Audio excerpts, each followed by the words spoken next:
What's up, guys? In the forest, little bass I got. They just sit and laugh at me, throwing shade like canopy. I live by the lake. I like that I live by the lake. Lake Erie is the 4th largest lake by surface area out of the 5 Great Lakes. And in the world, it's the 11th largest lake globally. It is the shallowest and smallest by volume. But you know what they say, size doesn't matter. At Lake Erie's deepest point, it is 210 feet, making it the only Great Lake whose deepest point is above sea level. Situated on the international boundary between Canada and the United States, this lake just loves to share. It shares its water with about 4 states, Michigan, Ohio, Pennsylvania, and New York. The largest city on the lake is Cleveland, that 216, baby. But enough with this basic information. I'm here to tell you the stuff that no one really knows, that DL information about Lake Erie, that local stuff. Lake Erie is a warm lake. Because it's pretty shallow, the sun warms it up fairly quickly.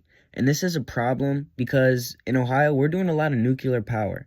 And nuclear power plants require cool lake water to keep their reactors cool. In a warm summer in 1999, lake temperatures were close to 85 Fahrenheit, which limited the amount of power we could make. Also, because of its shallowness, it's the first to freeze in the winter. Lake Erie gets pretty wavy. That's good if you want to do your little boogie board, but not if you're a Cleveland resident. A Cleveland resident trying to measure his dock near his house became trapped, CBS News says.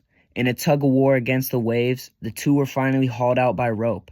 After being trapped for an hour and a half, Baker was back on dry land, exhausted and battered alive. Lake Erie is home to a lot of wildlife, ranging from aquatic waterfowl, amphibians. We got pollinators like this eastern tiger swallowtail. And I don't know if you've ever seen this, but this is a hummingbird moth, and it's like exactly what it sounds like. This funny looking guy is the sea lamprey. This is 1 out of 200 invasive species in the Great Lakes. They're parasitic, and they will latch onto other fish. They'll grind up their scales and then suck the life out of the fish. Just like many invasive animals, we kind of introduced them to this habitat. Niagara Falls once acted as a natural barrier between the Atlantic Ocean and the Great Lakes, but with the introduction of canals and other man-made waterways, sea lampreys were able to spread their numbers into every single Great Lake. We've taken care of at least 90% of the population, but it was expensive.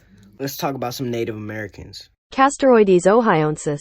This was a giant beaver that lived in a lot of eastern North America. There's 2 species recognized today, but today we're going to be talking about this one. Castoroides ohioensis. And I know I just brought up Native Americans, but just wait, they're coming.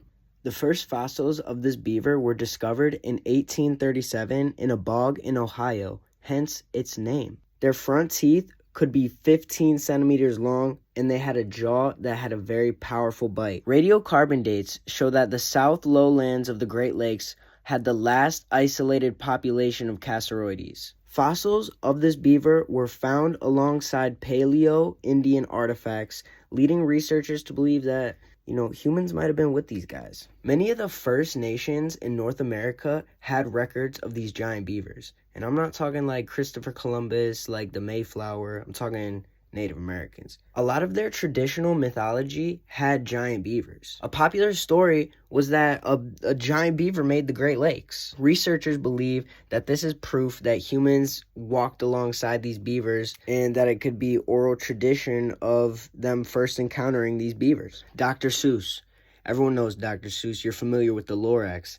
In the Lorax, Dr. Seuss disses Lake Erie. The people in Cleveland were not very happy about this, and they actually wrote him a letter. The sad thing is that a popular man writing kids' books led the people at Lake Erie to clean their lake.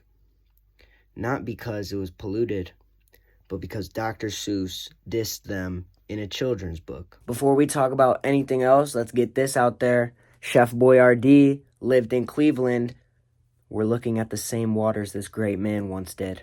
Surprisingly, this lake was the last lake explored by settlers in the early 1600s. Frenchman Louis Joliet was the first documented European to sight the lake, although there is some speculation that it might have been this guy, I'm not going to try to say that name. During the Prohibition years from 1919 to 1933, a great deal of alcohol crossed Lake Erie supposedly. A lot of these gangsters were from Cleveland and Canada, and they would exchange alcohol. Notable rum runners were Thomas Joseph McGinney and the Purple Gang. The Purple Gang, let's go on a little side tangent, was a Jewish gang based in Detroit. These guys were involved in like 3 massacres, including to be suspected and taking part in the St. Valentine's Day massacre. But just like a lot of criminal organizations that thought they were untouchable, they got a little sloppy and they got. I think that was a perfect way to end the video. We don't have a lot of that going on anymore, but it was.